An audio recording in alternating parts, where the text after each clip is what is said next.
Thanks to everyone who have subscribed. If you have not, please do. And thanks for coming out here. I really appreciate you. Army launches Crocodile Smile at End SARS protesters. Spread to more cities. Hello, everyone.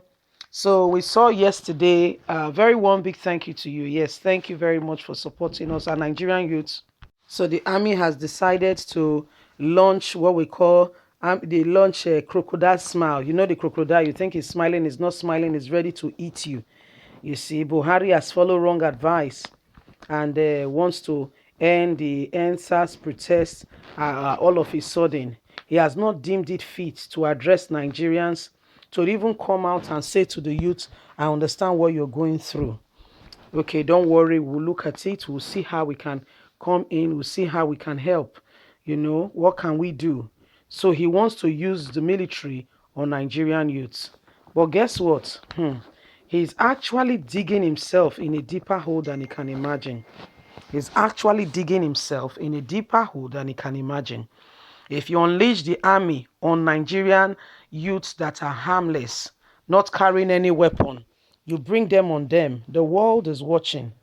Don't forget that this has attracted even CNN. CNN itself has carried it. Everybody's watching what is going on in Nigeria. So you want to use the military against Nigerians. Be very careful, Buhari. Those people canceling you are not canceling you very well.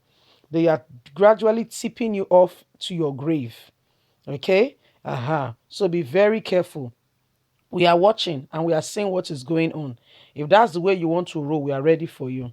The Nigerian army says it is set to start its annual exercise, Crocodile Smile, to identify, crack, and counter negative propaganda in the social media and across the cyber. In a statement, Musa Sagi, army spokesman, said the exercise will begin from Tuesday.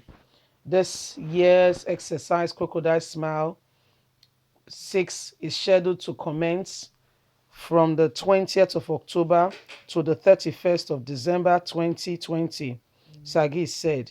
The exercise is deliberately intended to be all-encompassing, to include cyber warfare exercise designed to identify, track, and counter negative propaganda on social media across the cyberspace. This is the first ever cyber warfare exercise to be conducted in the history of African armed force. Accordingly, the exercise will also include positive in identification components aimed at identifying the B-boys, terrorists flowing from the northeast and some parts of the country as a result of the ongoing operation in the various threats of operations, especially in the northeast, north central, and northwest parts of Nigeria.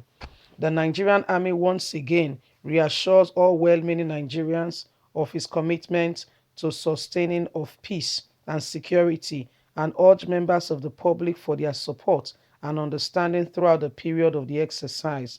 The exercise is coming at a time when young people are out on the street in major cities across the country. Under the End SARS campaign, protests have been demanding an end to police brutality. The protest, which started in Lagos and Abuja last week, has spread to many parts of the country, Kaduna being the latest. On Saturday, thousands of protesters marched against insecurity and bandits in Kaduna. Sagi announced the flagging off of Crocodile Smile one day after the army vowed to defend Nigerian democracy at all costs. Responding to the comment from the Army Civil Society group, had asked soldiers to remain in the barracks and allow the people express their rights to protest. The Army first launched Crocodile Smile in the South-South region in 2016 and since introduced the exercise at interval. This is what they want to use on Nigeria youths who are protesting on a peaceful protest calling for the end of police brutality. So this is what is happening. They used this in 2016 when they went to the riverine area of Nigeria to say that they don't want those areas where they get crude oil in this country and they are grossly neglected. You see. So these were the areas where they went there, intimidating the people, the young men of the area who were crying out for justice to be done, in the place.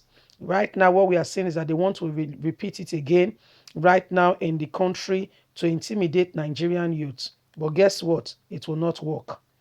They are trying to come out seriously to intimidate Nigerian youth, to make them, go into their hole, at all costs, to make them feel intimidated and what have you. This has come for far too long, where we are intimidated by these persons and have not allowed Nigeria to thrive. This is what is happening. This is where, the country is headed. But we must stand up for our rights, and we cannot allow ourselves to be intimidated by some group of people who call themselves leaders but have no true human empathy, feeling, or even understand what is going on in the country. They don't have a clue what is going on. They are just there. They don't even know what's going on in Nigeria. I tell you. They just sit in Aso Rock, make one or two appearances saying, fellow Nigerians, nothing is happening. Fellow Nigerians, what? So, what else? You know, so that is it. Fellow Nigerians, so what? There is no direction. There is nothing working in the country. Let's be very honest with ourselves. What exactly is working? If it is working, how come Aisha Buhari, even in the midst of lockdown, went to the United Arab Nations when she had a stiff neck? Not a major operation, no, because they cannot even trust our doctors in this country to carry out an operation because they have access to the money of the nation. They cannot trust our doctors and nurses to lead Nigerians, and they are one of the finest in the world. The Saudi Arabia and the where you're going, the UK you are going, go and investigate. They are all Nigerians. Go and investigate. Half of the doctors, I'm not just talking about Africans, are Nigerians. They are the ones that have become the best. But you go there, instead of it to bring those same what's it called, equipment into this country and make our healthcare system, put things that will better the healthcare system. No, you are rather selfish. You rather want it for yourself, making yourself an elite. The others can die. What kind of leaders are you? What kind of people are you? You need to have your brain examined. I can't imagine that Donald Trump is coming to Nigeria for healthcare. What for? Or what's his name? Boris Johnson is coming to Oshogbo because there is a hospital in Oshogbo. What for? They have built their home. Nigeria, build your home. Leave us a comment. Bye for now.